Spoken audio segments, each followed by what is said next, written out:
All right, let's talk a little LSU Tigers as LSU's looking to get back into the top five. At one point, they were battling for the number one spot. Now they're knocking on the door of a top five class once again. This weekend, they were able to land Duce Geralds right here on the Rivals Recruits channel. And that one wasn't always LSU. I mean, 72 hours prior, it seemed like he was leaning Oregon. How did that go down so late for LSU?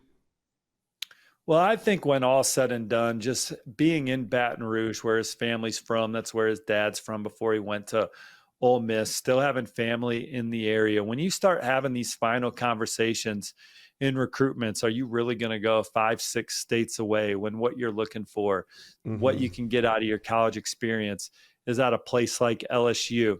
I also think LSU ramped it up in the areas you need to ramp it up in modern recruiting, but being close to home.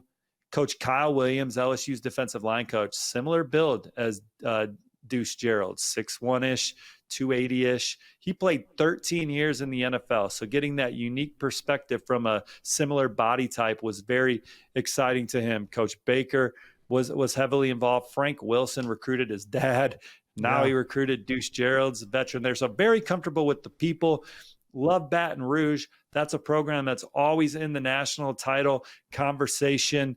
I think it would have been up to Oregon till at the end of the day, even if he did give Oregon a silent commit at one point, they would have had to go above and beyond to beat LSU, in my opinion, with the ties to the city, those close relationships with the staff, the potential to play for Kyle Williams, and then what LSU, does in the modern recruiting world.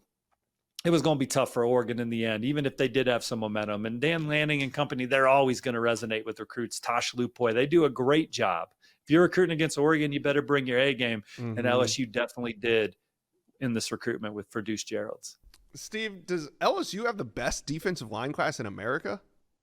How could you say no? I mean, Notre Dame's got a pretty damn good one when you look at Rodney Dunham and Ewatati, the two edge rushers. That's the best pure edge rusher class. Texas has a good one too, but this LSU certainly one.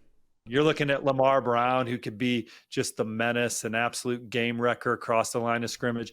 Richard Anderson, Rivals number 2 defensive lineman. Trenton Henderson, one of the most coveted defensive ends in the land. You add Duce Geralds, who's as high-motored and disruptive a player on high school film as you're going to see in the country. He also scored 13 touchdowns last year, Josh. So he is a fantastic football player.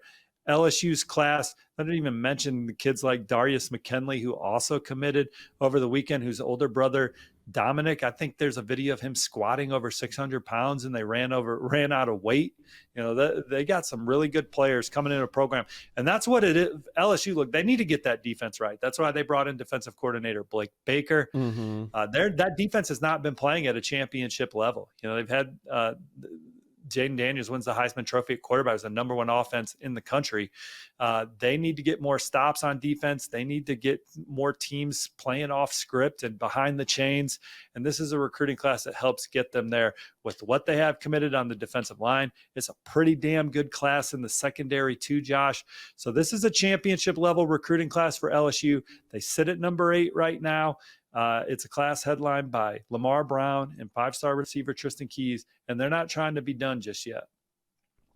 All right. Now, you're right. They're not trying to be done just yet. They got the number 8 ranked class in America, and there could be more on the way. This Friday, we're going to have a big one come off the board as well.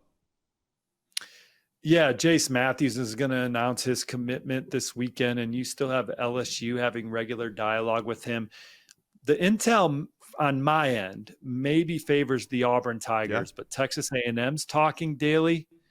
LSU is in the thick of this one, led by newly hired Kelvin Bolden, who's from the state of Mississippi, but Joe Sloan's heavily involved. Cortez Hankton's recruiting his butt off in this one, and Jace Matthews and his family appear to be very comfortable with LSU as they look, if they land him, it's going to be the best receiver class in the country, best D-line class in the country.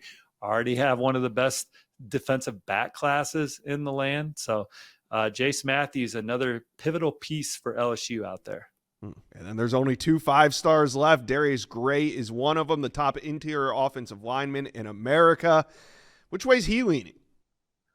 Well, my Rivals RPM is on LSU. Yeah. South Carolina remains very much in the picture for Darius Gray. Tennessee has been rising in this recruitment as well, with that relationship blossoming.